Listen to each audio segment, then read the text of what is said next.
Hello everyone and welcome back to the Cozy Corner. My name is Lee and this is my library. So grab a mug of something yummy and settle in for some talk of books.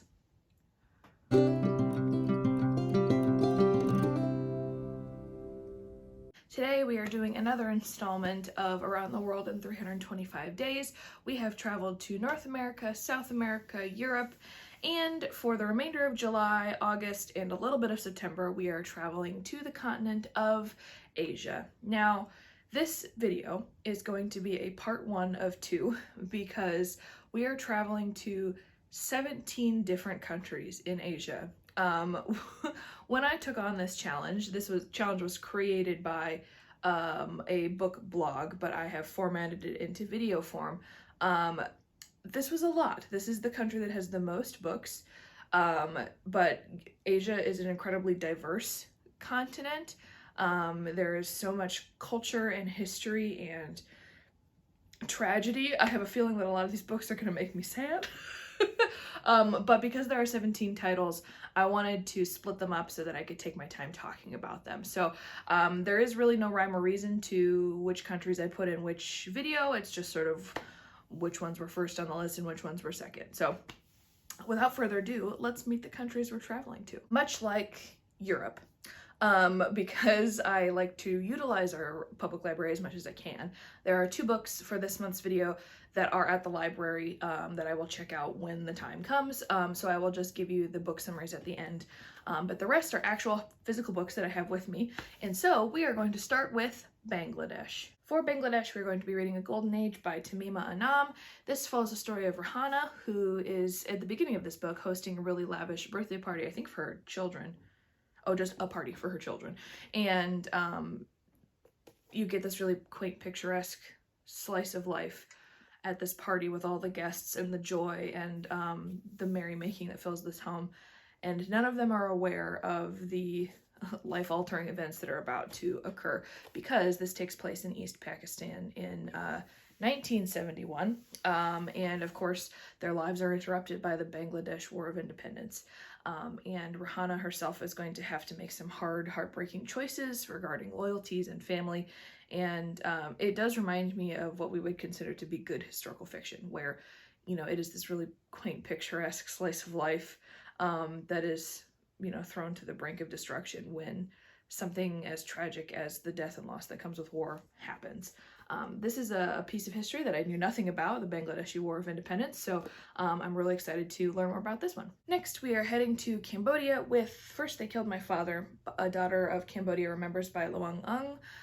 This is a memoir, and if there's one thing that I've learned to appreciate and love more in my time in English department, is a memoir, a good memoir that is both full of excellent storytelling and poignant lessons and an honest expression of the heartbreak or tragedy that this person has experienced. Most memoirs are like that, at least the ones that I enjoy reading, but this follows the story of Loang, and she lives in the capital of Cambodia. I'm going to try to pronounce this, Phnom Penh. I hope I pronounced that correctly. But she's one of 7 children of a very highly ranked government official. Pol Pot's, what's the name of the army? Khmer Rouge army comes in a very similar time frame as A Golden Age in 1975 and ransacks the city. And Loang is forced to become a child soldier. And she and her siblings are forced to go work in labor camps, and if they survive, you know, maybe they'll be reunited after the army is destroyed. It very much gives me Anne Frank vibes, except set in Cambodia. I have a feeling I'm probably going to cry a lot with this one, but it looks excellent. I think this story is well articulated from the small pieces that I have read when I was going through this challenge. There are photos in here, there's a timeline in here, there's a family tree. It's very well researched in terms of accuracy of her own life depiction. So it has many ratings, there's interviews and insights at the end. So I think I'm going to be enthralled with this story. Again, it's a piece of history that I know nothing about.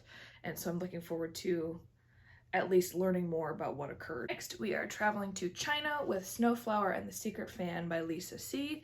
And this one has been on my radar for a while. I think a lot of people read this when I was in high school. I remember it being very popular.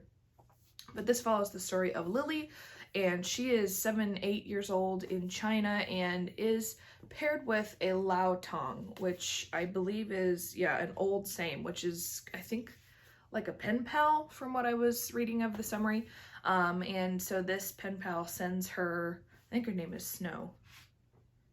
Yeah, Snowflower, hence Snowflower, sends Lily a silk fan, and they begin to pass poetry and messages and their shared experiences over, the beauty standards of this era, foot binding, arranged marriages, that kind of thing, and they develop a very deep kinship. Unfortunately, there is a misunderstanding that occurs which threatens to tear their relationship apart, and that's all they gave me in terms of summary, so I'm really excited to learn more about that, but also to witness, I think, what's going to be a really beautiful friendship and relationship, and see what the fuss is about with that misunderstanding. So I love reading Chinese literature. I got a little slice of it when I was reading Tiger's Curse the first time, and I got a little bit of Japanese also in that series, but it's just really fascinating to see such a massive history play out and to get a historical fiction part of that. So again, I'm excited for this one as well. Speaking of Japan, that's where we're heading next with The Wind-Up Bird Chronicle by Haruki Murakami.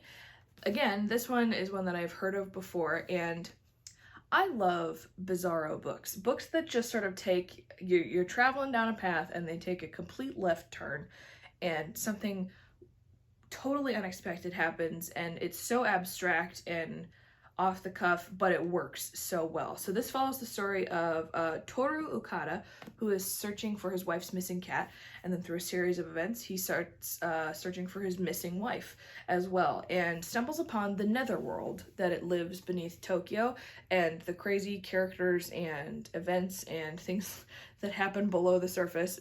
Very Teenage Mutant Ninja Turtle esque, and I think it also has to do with, some, a little bit of a taste of the Manchuria campaign that Japan had, that sort of this forgotten lore type thing. And so I think it's going to be some poignant history and maybe a little bit of a reveal about who Okada is and his relationship with his wife, as well as the experiences of the people he meets in the netherworld below Tokyo. I talked last time about how much I was equal parts dreading and excited for reading War and Peace by Leo Tolstoy. I have not started that yet. I most likely won't for a while. So then, naturally, of course, I pick up a book that is 500 to 600 pages longer than that, with A Suitable Boy by Vikram Seth. This, of course, takes place in India. Look how monstrous this is. It is so thick, so heavy. This is a book that I don't think I can travel with. I'm just going to have to keep it here and pick it up when I can. Oh my goodness. This, I think, is going to be a high society type novel. Very Game of Thrones-esque, minus all the violence. But it follows the story, I think, primarily of Lata and her mother as they try to find her someone to marry. But it follows specifically 4 different families and the mix of culture in this high society place in India in the early 1950s. So I think it's going to be maybe a little bit of Pride and Prejudice elements in here, love, ambition, betrayal, social etiquette, that kind of thing. So very much Bridgerton meets Game of Thrones, except set in Asian culture. So I'm excited for that.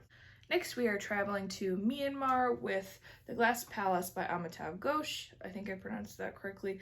I have been reading so much family history over the past few months.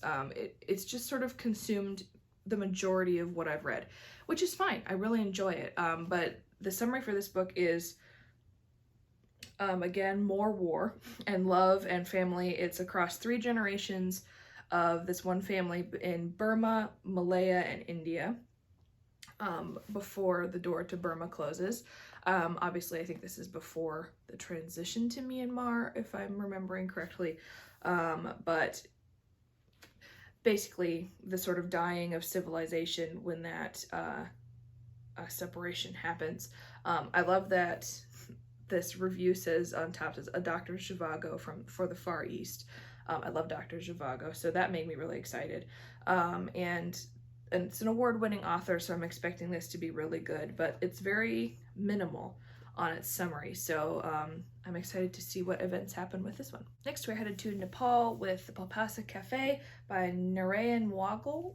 I don't think I pronounced that correctly. I'm so sorry. I did my best. Please correct me if you know how to pronounce their name.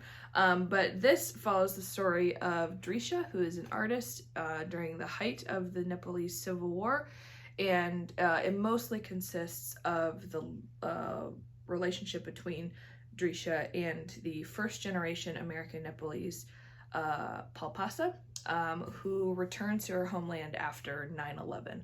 So a very tumultuous time in the world, let alone America. So I'm excited again to see sort of the love and relationships that blossom in the time of tragedy and war and upset.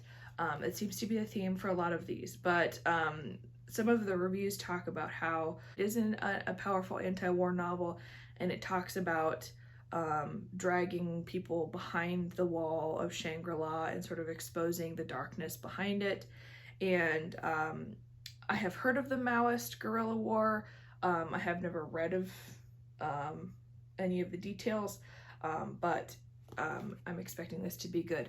The one thing that I am nervous about with most of these books is that most of them are English translations. And I think I mentioned before that sometimes I get nervous because there are just some things in other languages that don't translate to English. We tend to force things to make sense in English, and so I worry that a little bit of the beauty of the language and the story is lost. I have one book that I'm reading right now where that's happening a little bit, and I'm finding it difficult to get through, but I'm hoping that it doesn't happen because these stories sound so beautiful and very powerful, and so I'm hoping that that resonates, at least in English. Makes me wish that I could speak every language in the world so that I could appreciate the native language that these are written in. But this does sound very interesting. I love the beautiful watercolor painting on the front. And I have a feeling it's going to be food-centered, I hope, because there's a cafe in the title, so I love good food descriptions. Next, we're going to Oman with The Turtle of Oman by Naomi Shihab Nye. I think is how you pronounce the name. I did not know when I was putting this list together that this is a middle grade. I'm really excited because I have not read a lot of middle grade, and I love that this is an international literature middle grade. This follows the story of Aref, and I'll just read you the description because it's gonna be heartbreaking, I already know. Here are some of the things Aref loves about his home. 1, Mishmash, his cat. 2, his friends Diram and Salima. 3, his grandfather Sidi. And 4, the turtles of Oman. Aref does not want to move to Michigan. He's sure the kids there won't like him. Also, he has everything he needs right where he is. But Sidi has another point of view. Sidi says Aref will go and come back, just like a falcon or the turtles of Oman. He'll travel far and make his way home to Muscat. So Aref sets out to say goodbye to everything he loves. Goodbye to Mishmash, Diram, Salima, Sidi. But how can he stand it? I just have a feeling I'm going to cry over this book. I don't read a lot of middle grade, but I think... Oh, there's little turtles on the page numbers. I think this is going to move me quite a lot. So I'm excited to read both this story, but also some more middle grade. I have my computer on my lap because the next 2 books are ones from the library, so I don't have them with me. I'll check them out when I get to reading them. But the first, we're going to Afghanistan with The Kite Runner. This is a banned book, fairly high up on the list, I think, and I love reading banned books. I don't think we should ban books. I think we just need to do a better job of teaching and explaining material. That's my own personal opinion. But The Kite Runner, again, is very popular. I don't want to, when I was putting this together, I didn't want to know a lot of the details, kind of like with The Book Thief. Because it is so popular, I don't want any spoilers. I want to go in with a clean slate and draw my own conclusions. But this follows the story of Amir, and I know it focuses a lot on the topics of remembrance and forgiveness. And Amir is struggling with finding his place in the world, I think due to a lot of childhood trauma. And so it's going to be a big process of him healing and fixing his mistakes and reconnecting with where he lives. I know there is a kite tournament, hence the name, but I think it's going to be a really touching, moving story. Probably difficult in some places, as most mental and emotional healing processes are, but I think it's going to be really good, and I'm excited to pick that one up and check that one off my popular reading list. And I'm a little ashamed to admit this, but the last book for this challenge, we are going to Pakistan with I Am Malala, and I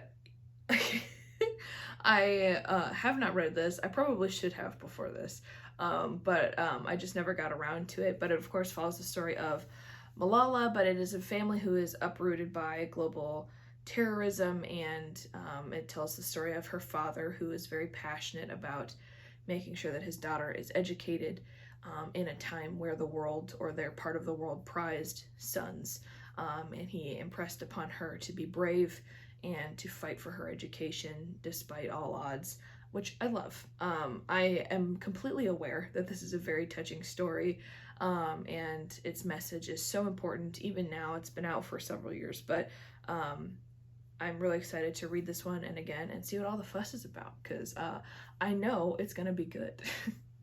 So there we have it. That's part 1 of 2 for the Around the World in 325 Days Asia part of this challenge.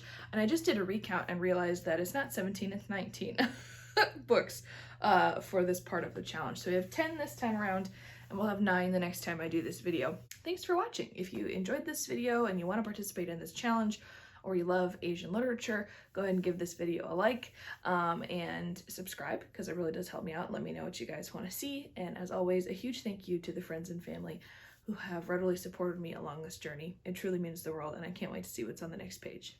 Cheers.